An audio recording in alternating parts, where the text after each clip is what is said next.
Welcome back into the GSMC Sports Podcast for our final segment of the day, where we are going to be continuing on with our previews for all 32 NFL teams. And today we have our last team out of the AFC South, and we are going to be talking about the Tennessee Titans. And the Titans this offseason now have a new head coach. It was a little bit controversial when they decided to part ways from Mike Vrabel, but they wanted to head in a little bit of a new direction, and they bring in Brian Callahan, who was the offensive coordinator for the Cincinnati Bengals for a number of years, and the hope is that he can sort of revamp this offense, as they are, I wouldn't say directionless by any means, but they are definitely looking to find a new identity as they go through a turning of the guard a little bit. Ryan Tannehill is no longer in town.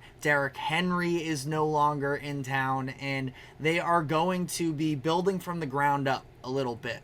But Callahan, he has a couple familiar faces with him now in Tennessee. The Titans signed a couple former Bengals that were there with Callahan in Cincinnati, in Tyler Boyd, for someone he is very familiar with on the offensive side of the ball. Additionally, Chidobe Awuzie is also an addition for them in the secondary that was with him in Cincinnati. There's a couple members of the coaching staff that he spent some time with in Cincy, Colt Anderson and Steve Jackson. So hopefully this new tenure can be, even though it is a big change for Callahan, still have, again, some people around him that it isn't too uncomfortable from the jump. But like I mentioned, no more Ryan Tannehill at quarterback. Right now, the plan is that Will Levis is going to be their quarterback moving forward.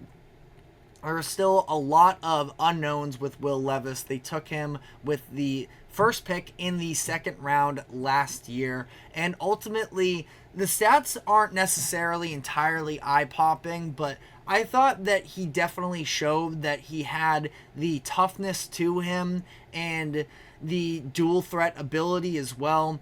1,800 passing yards for him, 8 touchdowns, 4 interceptions. He started to develop a real chemistry with DeAndre Hopkins. That was positive to see. The Titans are, to some degree, I would say, kind of at a loss of having some real elite weapons around. Now, they signed Calvin Ridley in the offseason, and what they hope can be, a big splash move. I feel like they overpaid a little bit, but at the same time, knowing that you have a young quarterback, I'm never going to tear a team down for trying to put as many weapons as possible around. They also lose Derrick Henry in this offseason as well, which does hurt them considering the fact that Henry has been a staple of this Titans team, definitely during the Mike Vrabel era when they were trying to be competitive. They ended up being a 1 seed. They made it to the AFC Championship game at one point.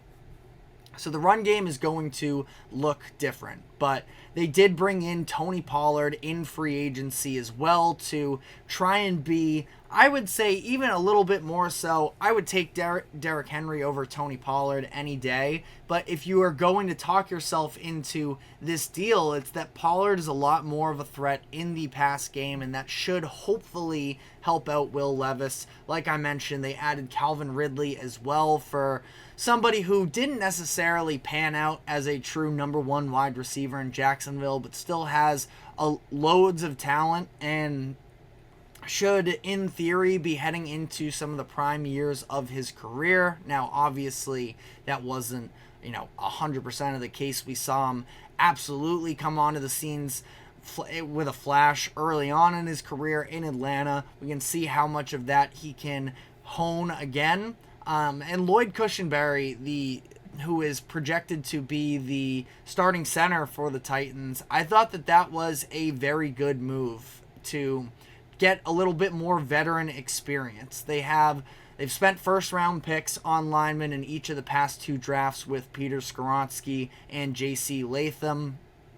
There's a lot of unknown on the right side of their offensive line as well. So Cushenberry, even if it was a little bit expensive for him. I don't think that it was necessarily a bad move by any means. You look at their offensive numbers from 2023, and it was a pretty down year overall in terms of their offense. The biggest bright spot for them was the run game, which again is going to look a lot different this year. So you can see somewhat of the framework of what they're building up, but I don't really anticipate watching this massive offensive explosion in 2024. Now we'll see with somebody new in charge of the offense, with Brian Callahan, with year 2 of Will Levis, getting all of the first team reps throughout training camp. Maybe we see something, but I don't necessarily feel great about their offense, and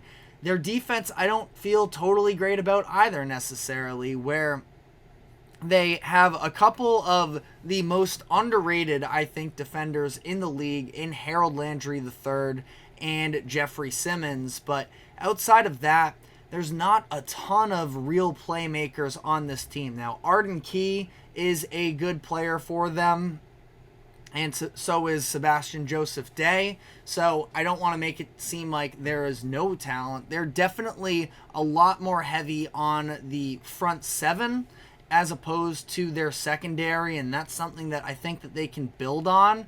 But at the same time, there's a lot of unknown with this defense right now. And one move that they did make during the offseason that I was a big fan of is they made the move for L'Jarius Sneed, who was the cornerback 1 for the Chiefs the past couple seasons, and that should definitely help to shore up their pass game a little bit. Still, kind of a lot of unknowns in the rest of that secondary. Awuzie was another pretty solid pickup, but we are going to have to see how that defense plays out. Again, numbers were pretty mediocre, below average last season. I don't anticipate seeing a massive spike in 2024, and this isn't a season anyways that is really about them, fully being contenders by any means, especially the way that the AFC South the rest of the division has really improved. But the Titans are more so just trying to see what they have internally right now, and that offense is really the important thing with Will Levis. But part of the reason why the expectations, at least for me, are so low in this season is, even if I'm not a huge fan of their roster, the biggest concern to me is that they have a pretty difficult schedule, the 6th hardest one according to Sharp Football Analysis. I look at especially the front half of that schedule. When you look from weeks 1 through 8, there really isn't a game that I anticipate them winning. Now, I do not expect them going 0-7 in that time frame. They do have a bye week in week 5.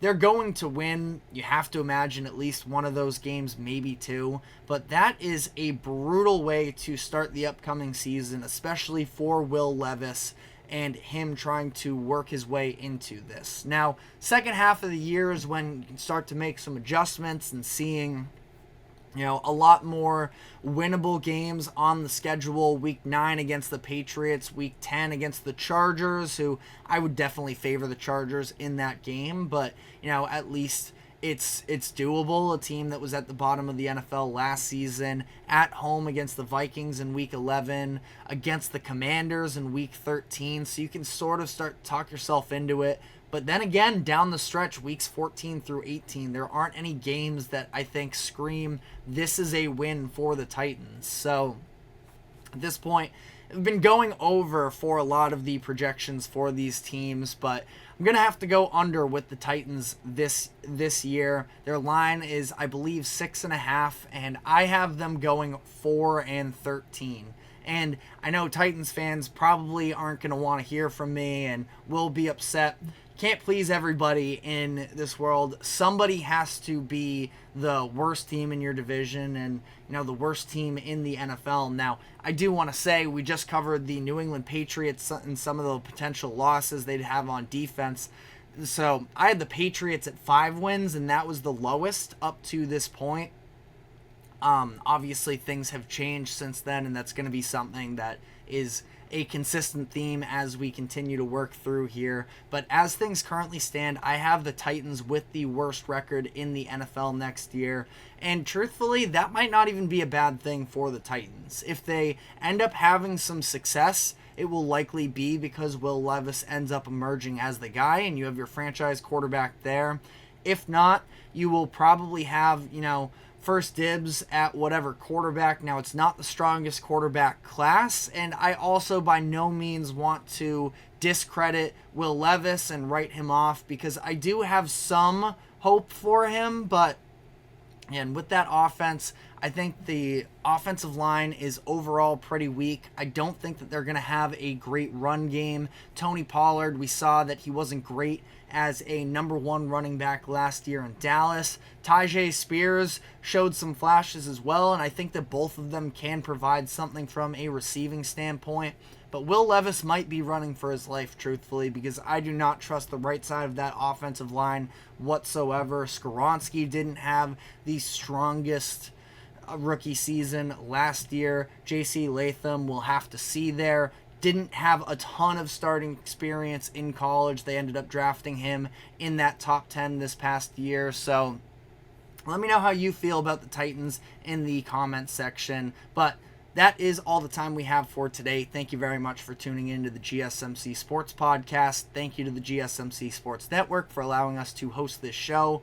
Remember to like, follow, subscribe wherever you keep up with us. Be sure to check us out on social media as well for more exclusive short content. And we will be back tomorrow afternoon, same time as always at 2 o'clock p.m. Eastern. We will see you then. Take care.